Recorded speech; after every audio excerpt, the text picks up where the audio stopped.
Хэмжээ аж ахуйг байгуулахад одоо бидний алдаж онж байгаа юм юу вэ нү гэдэг дээр нэлээд анализ хийж Солонгосын талын судлаачдтай хамтарч судалсны үндсэн дээр бас өвлийн улиралд тодорхой хугацаанд хугацаа сонгож ажиллах боломжтой юм хэмжээний нөхцөлийг бүрдүүлэх чиглэлд манай хөдөө аж ахуй сургуулийн багш судлаачид тодорхой үр дүн гаргасны үндсэн дээр одоо энэ хүлэмжийг байгуулж өнөөдөр хүлээлгэж өгч байгаа.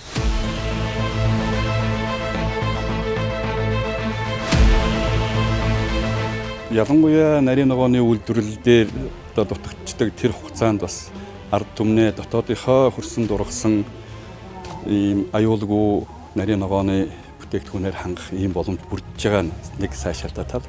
Энэ маань одоо бас бидний зорж байгаа Монгол улсын хэмжээнд одоо хэрэгжиж яваа хүнсний хувьсгал, хүнсний аюулгүй байдлын чиглэлд бас их томоохон дэвшил ололт болох байх. Ухаалаг хөлбөмбөний аж ахуй бол дэлхийн одоо нийтэд технологийн хөгжил их явж байгаа. Энэ технологийн хөгжлийг ашигласан гэдгээр давуу талтай. Хоёрдугаар Монгол улсын хувьд бол Монгол улсын ерөнхийлөгчийн санаачилсан хүнсний хангамж аюулгүй байдал хөтөлбөрийн хэрэгжилтийг хангахад бас чухал үүрэгтэй байгаа. Яагаад гэвэл хүнсний ногооны хангамжийг нэмэгдүүлэх, чанартай хүнсээр ард иргэдийг хангах, за мөн хүнсний ногооны нэр төрлийг нэмэгдүүлж, ингэснээрээ эрүүл мэндэд одоо чухал ач холбогдолтой болно гэж ингэж үзэж байгаа.